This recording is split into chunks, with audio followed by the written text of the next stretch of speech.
tayo po ngayon ay nasa ika-21 linggo sa karaniwang panahon. Atin pong pagnilayan ang mga pagbasa sa linggong ito.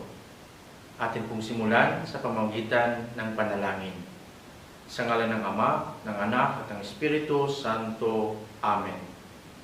Amang makapangyarihan, ikaw ang pinagmumulan ng lahat.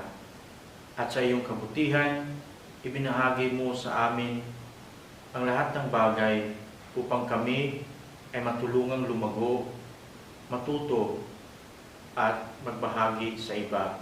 Nawa, sa aming pagninilay sa iyong salita, ay matutunan namin na ang iyong pagtitiwala ay pagpapakita ng iyong pag-ibig sa amin.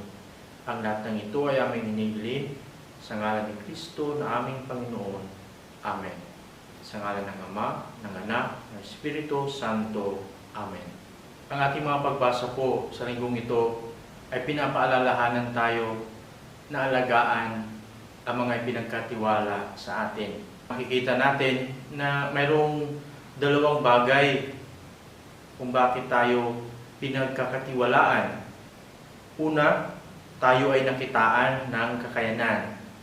At ikalawa naman ay upang lalo pa tayong matuto at lumago. Ngunit hindi rin maiiwasan na kapag tayo ay pinagkatiwalaan, nakakalimutan natin yung nagkatiwala. At kung minsan, ang masama ay atin itong inaangkin. Hindi na pinagkatiwala, kundi nagiging akin. Kaya napakaganda ng paalala ni Apostol San Pablo sa mga taga-Roma. At ito ang sinabi niya, sapagkat mula sa Kanya at sa pamagitan niya at sa Kanya ang lahat ng bagay. Bilang mga katiwala, ito ang dapat nating tandaan na ang lahat ay mula sa ating Panginoon. Ngunit ito yung madalas nating nakakalimutan at iniisip natin na ang lahat ay sa atin. Ito yung nangyari sa ating unang pagbasa mula sa aklat ni Propeta Isaías, na kung saan sinabi ng Panginoon kay Sabna katiwala ng palasyo. Si Sabna ay isang katiwala, ngunit siya ay naging mayabang sa kanyang pagiging katiwala. At siya ay nagdesisyon sa kanyang sarili. Kaya ano ang sabi ng ating Panginoon? Aalisin kita sa iyong katungkulan at palalayasin sa iyong kinalalagyan. At dahil inalis ng Panginoon si Sabna, ipapalit niya si Eliakim na anak ni Hilkias. Siya ang pagsusuotin ko ng iyong buong kasuutan. Ibibigay ko sa kanya ang iyong kapangyarihan. At napakaganda pong pagnilayan na ang pangalan ng bagong katiwala ay Eliakim, nang ibig sabihin ay magtatayo ang Panginoon, magtatatag ang Panginoon. Ito ay magpapaalala sa atin na ang ating Panginoon ay patuloy tayong buuin, patuloy tayong itatatag sa anumang pagsubok. Sabi nga niya kay Eliakim, itatayo ko siyang parang haligi ng tolda.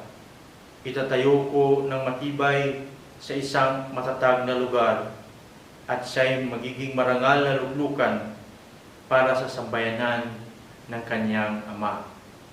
At sa pagbigay ng kapangyarihan kay Eliakim bilang bagong katiwala ay kaakibat ang mga salitang sinabi ng Panginoon.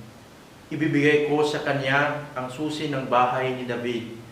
Ang kanyang buksay walang pagsasara at walang makapagbubukas ng ipiniid niya.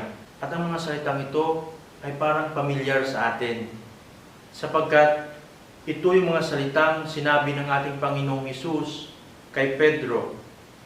Ang sabi ni Jesus, ikaw ay Pedro, at sa ibabaw ng batong ito ay itatag ko ang aking simbahan, at hindi makapanaig sa Kanya kahit ang kapangyarihan ng kamatayan. Ibibigay ko sa iyo ang mga susi ng kaharian ng langit.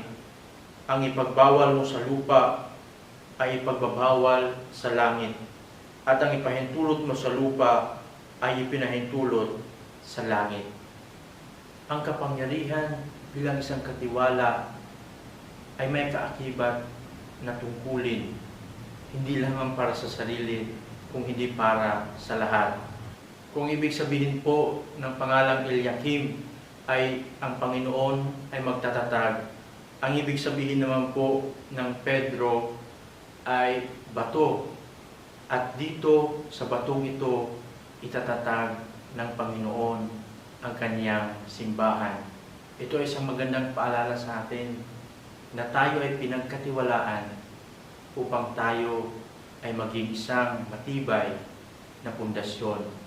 At kung ating babalikan ang ating unang pagbasa, makikita natin na ang isa sa mga naging kasalanan ni Sabna na dating katiwala ay siya ay nagdesisyon na umukit sa bato ng kanyang sariling libingan. Dito mayroong dalawang bagay. Una, libingan at sarili. Ito ay nangangahulugan na kapag tayo ay naging makasarili, ito ay magdadala ng kamatayan. Siguro maisip natin na mga dakila si Pedro at si Eliakim sapagkat sila ay pinagkatiwalaan ng malaking responsibilidad. Kasi ganun yung pagtingin natin na kapag tayo ay binigyan ng malaking responsibilidad, pinagkatiwalaan ng malaking bagay, tumataas yung tingin natin sa ating sarili. Ngunit hindi po ganon ang paraan ng ating Panginoon.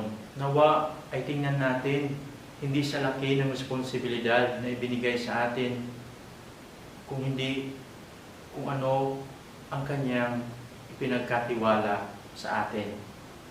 Sapagkat bago niya ipinagkatiwala kay Pedro ang pagiging pundasyon ng kanyang simbahan, may mga tanong ang ating Panginoon. At sa pagtatanong na ito ay makikita natin ano nga ba ang tunay na pundasyon. Sabi ng Panginoon, sino raw ang anak ng tao ayon sa mga tao?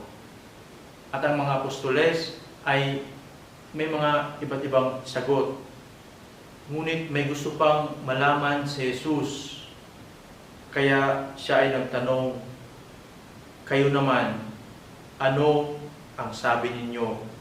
Dito marinig natin na sasagot si Pedro, kayo po ang Kristo, ang anak ng Diyos na buhay. Ang sagot ni Pedro ay nagpapakita sa atin na ang tunay na pundasyon ng ating pananampalataya ay ang pagkilala sa ating Panginoong Hesus bilang anak ng Diyos na buhay. At ito ang pinakamahalagang ipinagkatiwala sa atin. Ngunit hindi lamang nagtatapos doon. Tayo ay tinatawag ng ating Panginoong Hesus na mga kabilang sa isang sambayanan. At si Pedro ang bato na pundasyon ng simbahang ito. Kaya sa linggong ito, magpasalamat tayo sa Panginoon sa patuloy niyang pagtitiwala sa atin.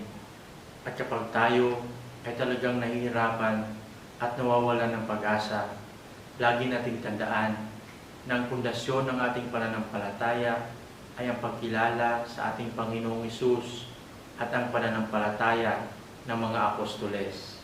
At tayo ay kabilang sa isang simbahang itinatag ng ating Panginoon at hindi niya pababayaan. Luwalhati sa Ama, sa Anak at sa Espiritu Santo, para noong una, ngayon at magpasawalang hanggan. Amen. Sa ngalan ng Ama, ng Anak, ng Espiritu Santo. Amen.